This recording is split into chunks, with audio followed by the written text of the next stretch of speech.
Aujourd'hui, on va faire du tofu maison. Donc, on a besoin de graines de soja. Vous allez voir, c'est une recette un peu longue, mais pas très technique. Ça va vous permettre de vous faire un soja maison qui est vraiment meilleur en goût que ceux que vous pouvez trouver dans les supermarchés. Et en bonus, je vous l'ai préparé avec une recette inspiration indienne. Et franchement, j'ai fait ça en moins de 30 minutes. Donc, c'est vraiment ultra simple à faire et vraiment très bon. Donc je vous laisse avec la recette, ça se passe en cuisine. Les fèves de soja ont mariné pendant toute une nuit dans de l'eau et on va s'attaquer maintenant au rinçage. Donc on les égoutte et on va bien les rincer. Une fois que les fèves ont bien été réhydratées toute la nuit, elles sont gonflées, beaucoup plus longues. Et quand on les presse entre les doigts, la pulpe est très souple et donc là, c'est le moment de s'en servir. Donc on place les fèves réhydratées dans son blender et on va compléter avec la pesée d'eau. Ensuite, on va pulser, pareil que pour le lait d'almande, pour que tout soit bien mixé ensemble. L'astuce pour faire son lait de soja quand on est seul, c'est de prendre des pinces à linge. Donc on prend son étamine qu'on double, on la met au-dessus d'un grand faitout et on la bloque avec des pinces à linge. Ça va vraiment vous permettre de vous en sortir tout seul parce que en fait le lait de soja va peser lourd et pour éviter les dégâts, vous verrez que c'est bien utile. On commence à presser doucement le linge pour en évacuer tout le liquide et on va ainsi de suite tourner, tourner, tourner, presser. Il faut un petit peu de poigne, je vous l'accorde, mais voilà, il faut en passer par là pour pouvoir avoir son lait de soja maison. Le lait de soja doit absolument cuire, bouillir, parce que sinon il est toxique. Donc on le met dans le faitout au-dessus du feu et on va le faire bouillir 3 fois. Ça monte assez rapidement, donc faites attention parce que ça peut déborder. Je reviens sur la préparation de lait de soja. Donc il a bouilli une fois, on fait redescendre le lait en le retirant du feu, puis on le remet sur le feu pour le faire rebouillir. Et ça, on va le faire 3 fois en tout. Ça, c'est vraiment important pour que votre lait de soja soit vraiment digeste. Pendant que le lait est en train de redescendre dans la marmite, on va préparer le nigari. Donc on va verser la quantité dans un petit peu d'eau froide et on va le laisser se dissoudre tout simplement pour pouvoir l'utiliser a posteriori. On peut remplacer ce nigari par du citron, je vous mettrai les quantités dans la fiche recette.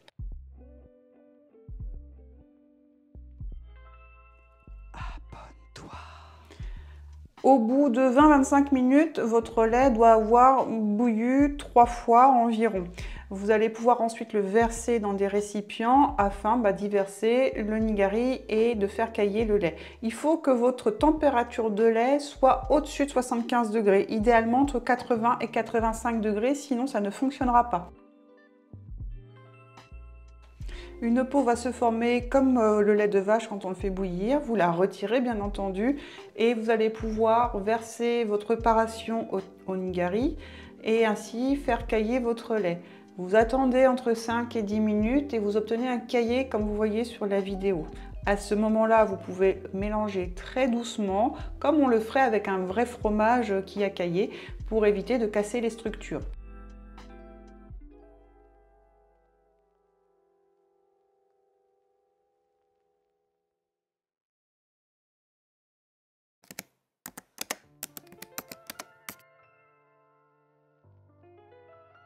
Voici la phase la plus technique. On va presser le lait pour en faire du tofu. Il faut une presse à tofu. Si vous n'en avez pas, pas de souci. Vous prenez une grande passoire, vous mettez une étamine de la même façon. Vous aurez doublé ou triplé l'étamine en fonction de son épaisseur. Et vous la mettez sur une grille au-dessus d'un récipient. Vous allez pouvoir récupérer tout le petit lait, en fait ce qu'on appelle le petit lait quand c'est du vrai lait, mais je ne sais pas comment ça s'appelle avec le tofu. Et vous allez pouvoir ensuite recouvrir avec le linge, mettre quelque chose de très lourd dessus pour pouvoir presser. Et en fonction du résultat que vous souhaitez obtenir, si vous voulez un tofu soyeux, un tofu ferme, un tofu très ferme, et bien vous allez laisser s'égoutter ce tofu, ce lait caillé, un certain temps. C'est à vous de voir un petit peu par rapport à la texture, combien de temps vous allez laisser ce lait sous presse. Alors moi j'ai mis des bocaux qui sont remplis d'eau pour pouvoir faire un poids. Vous pouvez utiliser des boîtes de conserve, utiliser aussi des corbeilles de fruits, enfin tout ce qui pourra peser sur ce cahier qui va s'égoutter petit à petit. Quand vous avez obtenu la consistance désirée sur votre tofu, vous pouvez retirer les pois et le déballer. Alors moi j'ai travaillé comme un cochon puisque je n'ai pas bien pressé, j'ai emballé ça un petit peu à l'arrache. Donc j'ai pas un joli pavé de tofu. Mais si vous le faites correctement, que vous prenez soin de bien replier, de mettre une presse et de bien caler tout ça, vous aurez un joli rectangle, un joli cube de tofu que vous pourrez découper par la suite. Pour retirer l'amertume du tofu qui est lié au nigari, il faut le faire tremper dans de l'eau fraîche et vous pouvez le conserver comme ça au réfrigérateur pendant 4 à 5 jours maximum. Après l'avoir fait tremper au moins une nuit au réfrigérateur dans de l'eau, vous pouvez le sortir, le presser, l'égoutter et le mettre dans un sachet pour le conserver au congélateur. Ça se conserve très bien au congélateur si vous n'avez pas l'occasion d'utiliser dans la semaine.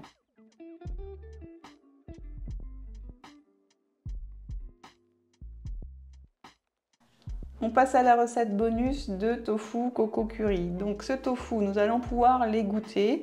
On va le presser, c'est-à-dire que je prends des feuilles de papier essuie-tout, je pose mon tofu dessus, je recouvre de papier essuie-tout et je mets une presse dessus pour pouvoir évacuer l'excédent d'eau. Pendant ce temps, on épluche 2 échalotes et on les émince. On verse dans un récipient la sauce tamari et on va pouvoir découper notre tofu en cubes et le mettre à mariner dans cette sauce.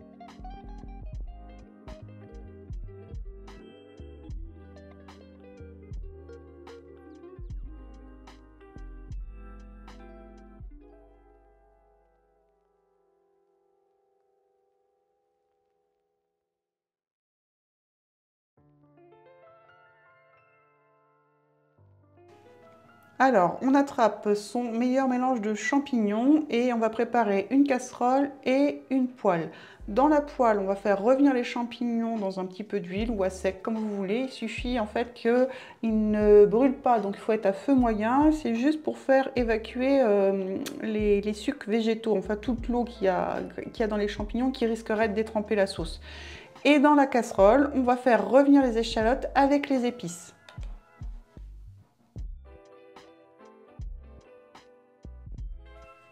Donc vous voyez, mes champignons commencent à bien rendre leur eau. Je continue la cuisson et à côté dans ma casserole, je rajoute les épices une fois que mes échalotes sont translucides.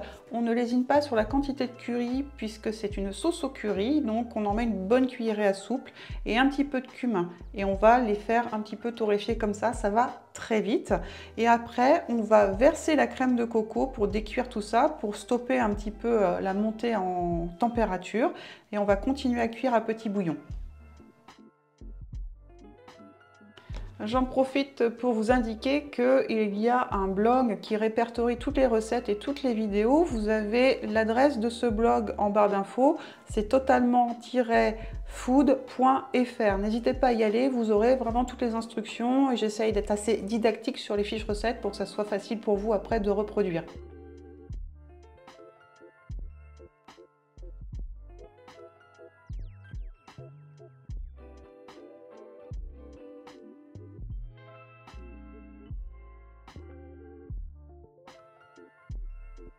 Une fois qu'on a incorporé la crème de coco et qu'on a mélangé, on peut maintenant procéder à l'incorporation du double concentré de tomate. Ça va apporter un petit peu de peps à cette sauce qui est quand même assez lourde puisque la crème de coco c'est principalement du gras. C'est aussi au niveau de la couleur un peu plus appétissant. On sale, on poivre, on mélange, on baisse le feu et on laisse comme ça un petit peu épaissir, mais pas très longtemps, ça va très vite en fait. Et ensuite on peut retirer la casserole du feu et la mettre de côté. Pendant ce temps-là, mes champignons ont bien fondu et commencent à être prêts, on va dire. Donc du coup, moi je les égoutte. Je continue à retirer l'excédent de liquide et ça permet aussi de retirer l'excédent de graisse que j'ai mis au début. Ça permet d'alléger la recette, tout simplement. Pendant ce temps, on va pouvoir préparer le tofu croustillant. pour cela, rien de plus simple, on met un peu de chapelure dans un récipient, là, dans une assiette creuse, et on va prendre les dés de tofu qu'on va venir rouler dans cette chapelure. Il suffit tout simplement, ça va accrocher parce que le tofu est imprégné de tamari. Et ensuite, moi, je rajoute un peu d'épices pour relever la saveur, parce que la chapelure, c'est un peu fade. Donc, je rajoute ce que j'ai mis un petit peu au début, c'est-à-dire du curry, et une petite pointe de piment, parce que nous, on aime bien ça.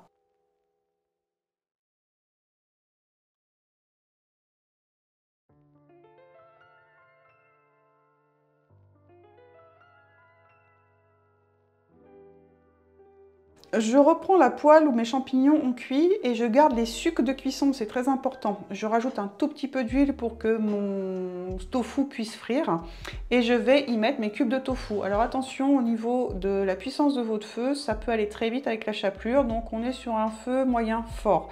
En attendant que mes cubes de tofu soient bien cuits et surtout bien croustillants, je vais rajouter quelques cuillerées de tamari dans ma sauce coco curry. Ça va permettre de relever les saveurs. Je précise que ma sauce coco curry n'est plus du tout sous le feu, elle est sur ma plaque, mais ça ne cuit plus, hein, parce que sinon ça risque d'accrocher tout simplement. Elle est juste à point, elle est tiède, chaude, elle est parfaite, puisque mon tofu va cuire très rapidement et après on va passer au dressage. Vous voyez, là j'étais limite au niveau de la cuisson du tofu, ça commençait à fumer assez fort. Il faut être un petit peu en dessous idéalement pour éviter qu'il y ait trop de réaction de Maillard, comme on appelle ça. C'est-à-dire que ça brûle et que ce ne soit pas bon pour la santé, tout simplement. Pour le dressage, on fait simple, je nappe une assiette avec la sauce coco curry, je rajoute mes champignons que j'étale un petit peu n'importe comment on va dire, hein, parce que je ne suis pas du tout une grande chef. Et par-dessus, je vais mettre mes cubes de tofu croustillants. Pourquoi je ne mélange pas tout? Parce que si je mélange tout, je vais avoir une bouillie et surtout mon tofu ne va pas rester croustillant. Donc c'est pour ça que je procède par étapes et vous allez voir qu'ensuite en dégustation, ça sera bien meilleur.